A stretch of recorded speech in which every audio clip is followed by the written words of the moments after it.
Two engines, one car. Today we are going to tell you about such cars. We are going to speak not only about models from the past, but from the post-apocalyptic future as well. You will find out about toy models that became full-scale real vehicles with rich history, and about some models that are just about to become famous. Here is our chart of 8 ultimately different cars which have only one thing in common. 2 hearts beat under their hoods. Hello everyone, and let's get started.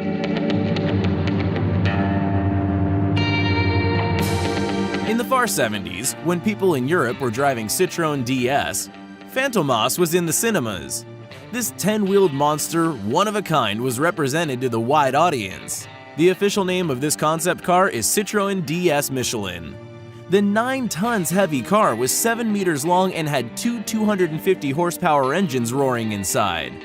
People called this unique car the Yellow Submarine on wheels, and it was manufactured as a trial model.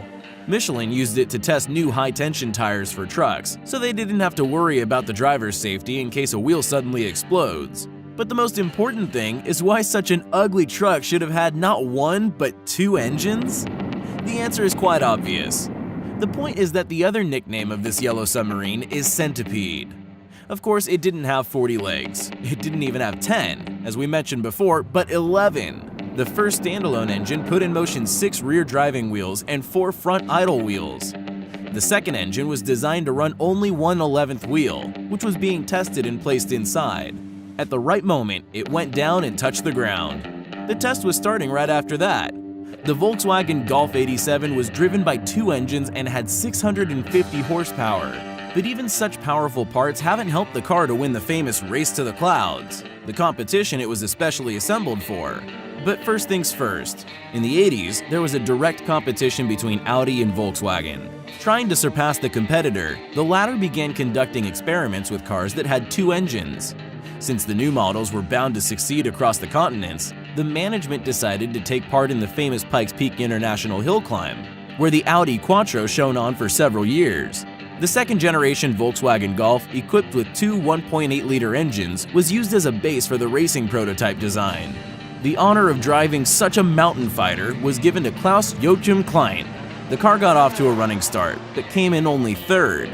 Given this situation, the company decided to roll the dice and switch from regular engines to turbocharged ones, the total power of which was 650 horsepower each. According to the results of intermediate measure, Klein was faster than his main rival from Audi team.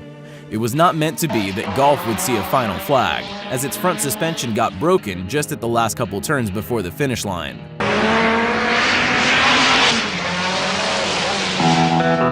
Two engines seemed attractive to auto-customizing companies as well, but not all of them risked getting involved in such difficult projects. But it did not stop with Roland Mayer and his famous masterpiece, Audi TT MTM Bimoto. Mayer equipped an Audi Sport Coupe with an additional engine apart from its native one. As a result, he had a couple of turbocharged 1.8-liter engines with the total power 740 horsepower inside the car. During the first test drives in 2007, the 2-engine vehicle made 100 kilometers per hour just in 3.5 seconds, and its maximum speed was 395 kilometers per hour. It is hard to believe, but at the time, it made the Audi TT MTM Bimoto a real trouble for an iconic sports, as well as the car Bugatti Veyron, which could reach 100 kilometers for the same time.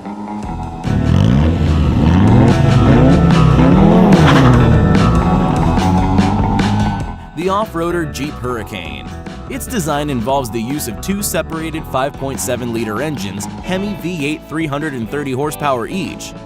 They accelerate the off-roader from 0 to 100 kilometers just for 4.9 seconds. But 2 engines are not the only interesting point in this model. For example, it has an independent wheel suspension. All 4 wheels can spin independently, giving the car an opportunity to move sideways. So basically, it can make a full circle on spot. A couple of shirt-sleeve engineers from Dirt Everyday Project needed an AWD vehicle. In one of the episodes, Fred and Dave decided to drive a Cadillac cross-country in Palm Springs, California. In their garage, the guys had the classic Eldorado, the front-wheel drive model of 1974 with 8-liter engine. And if I'm not mistaken, a desert requires an all-wheel drive vehicle. The two friends didn't bother to think twice. They brought in another front-wheel drive Cadillac Eldorado, took out its front part, namely axle with engine, and mounted it under the trunk of the first car. So it looks like the Eldorado, but has 16 liters, 2 engines, and it's an all-wheel drive. Like in the previous story, it is hard to measure by eye how much horsepower the car has. With some cars, it's pretty obvious. We are talking about an incredible hot rod with 2 engines, the total power of which is 2,500 horsepower, and the Bentley Continental price.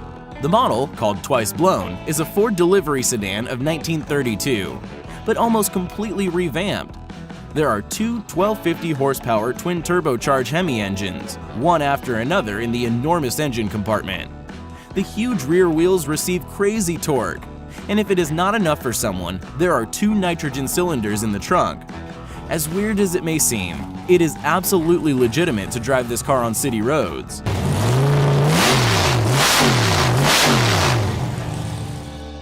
Usually, people made small copies of real cars, but in this case, it was the opposite.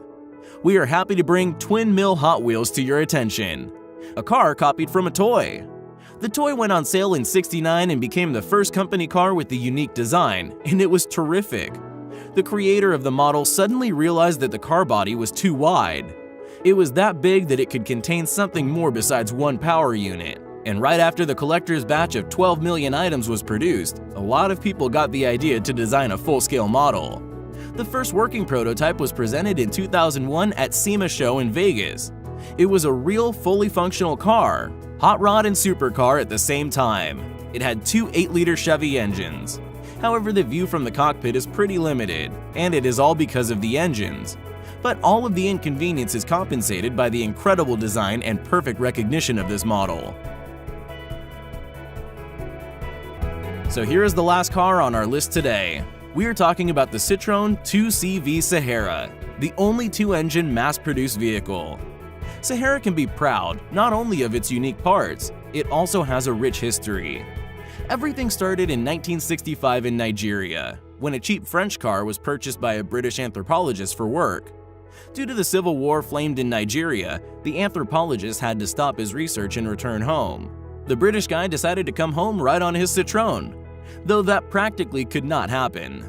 It is unbelievable, but the Duck, as it was called at the time, had successfully passed several thousand miles right through the Sahara Desert, so it completely approved its title and became iconic. The plant produced 694 such cars. All of them were 4x4 and had 2 engines, with first 12 and then 14 horsepower. The engines were located above the wheel axles and were air-cooled. Each of them had its own ignition system and a separate fuel tank. By this, the designers wanted to make the car more resilient in harsh conditions, and it also improved its permeability due to its unusual full drive system. And even though the maximum speed of the Citroën was just 105 kilometers per hour, it did not stop it from crossing the biggest desert in the world. The famous car has been resold a lot of times, yet in March 2017, it was auctioned off for $75,000. The Traveler was sold with the original front engine, spare crankshaft, and had the original registration documents from Nigeria and a few photos of the machine in the Sahara Desert. And that's all we have for today. Thank you all for watching. Push it now, we push it.